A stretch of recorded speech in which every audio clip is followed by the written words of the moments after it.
Alright, so what's going on, guys? Got another vehicle review here.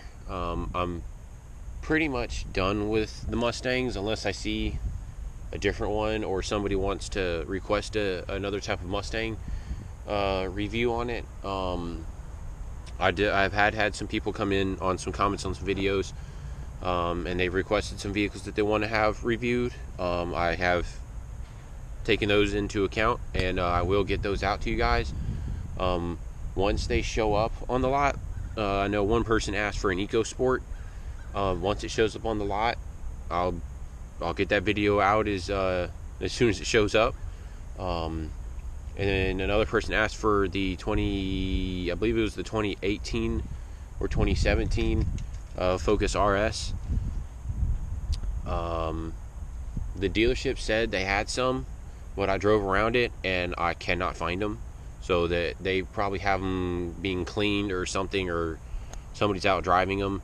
But once they get one in and I can make a video on it, I'll get it to you guys. But I had here, if you can kind of see my truck behind me, but this one is, we're gonna kind of do, I guess, a side-by-side 20 years of difference.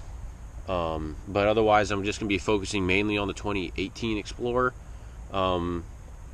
Once they get a sport model that I can do review with my sport model, I'll get that one out, and then you guys, it'll be a 20 years of difference and change and evolution of the Explorer. But primarily the difference on the 2018 versus the 2017 Explorer is actually not that much. You get 3 new colors, you get a different looking front end and rear end, and that's basically it. Oh, and some new tailpipes. I did a little quick walk around, but otherwise the difference between a 2017 and a 2018 is not that much. And Ford did this 20 years ago with my Explorer. The difference between a 1997 and a 98 wasn't anything great. There wasn't that much to say that there was a difference. I mean, you got a different looking rear, a completely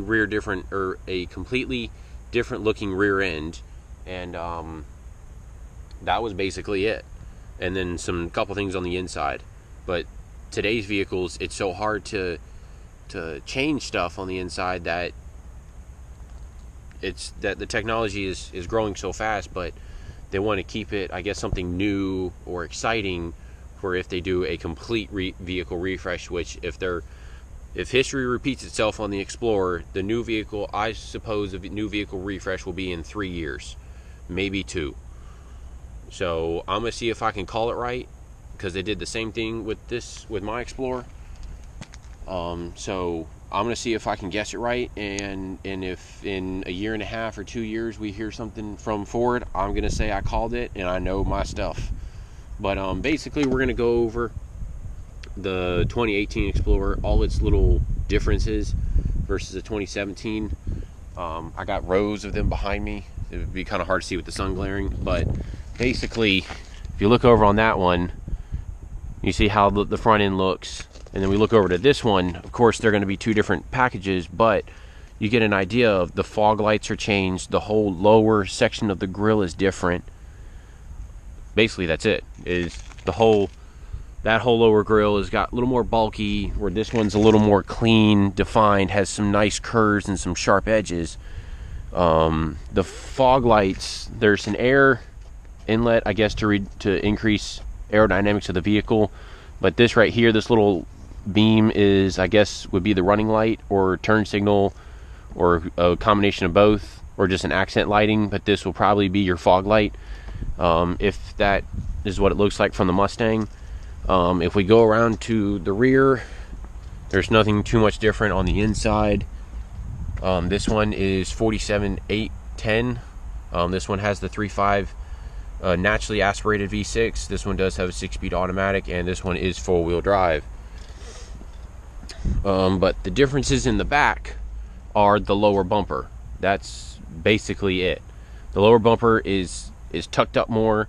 It's, it doesn't look as bulky, and the exhaust pipes are more oval to give that more of aggressive look. Whereas the 17s, I'll walk over to those. We got so many over here. But like I was saying, see how the bumper is a little more bulky, the exhaust pipes are not as defined, and they're a lot more circular look. Whereas if we go back over, you can see a difference. They're a little bit bigger and it's a little more prominent. They stick out more, which I like that. This one does not, I believe it does not, I don't think it does. This one does not come with the tow package, so you don't have that cut out in the center. But like I said, this one is 4-wheel drive. This is an XLT with the Sport Appearance package. And one of the other things that I noticed, because of my area of college study, I'm studying to be an animator.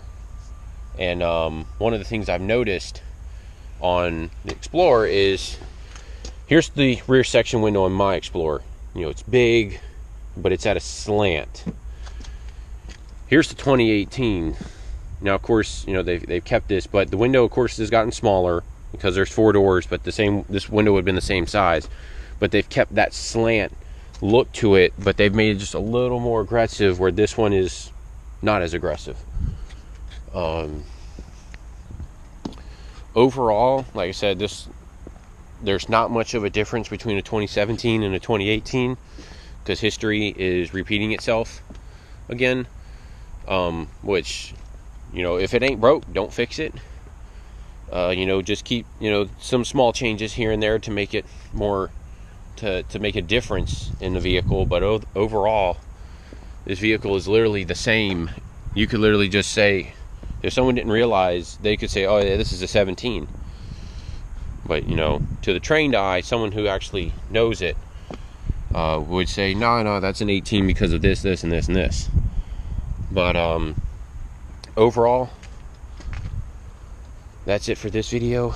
And I will see you guys next time when we actually have a Sport and I can do a side-by-side comparison over 20 years of Ford evolution, and what it's like to drive a 20-year-old Explorer soon. So I will see you guys next time. And if you like, subscribe to help build the channel. Really appreciate it.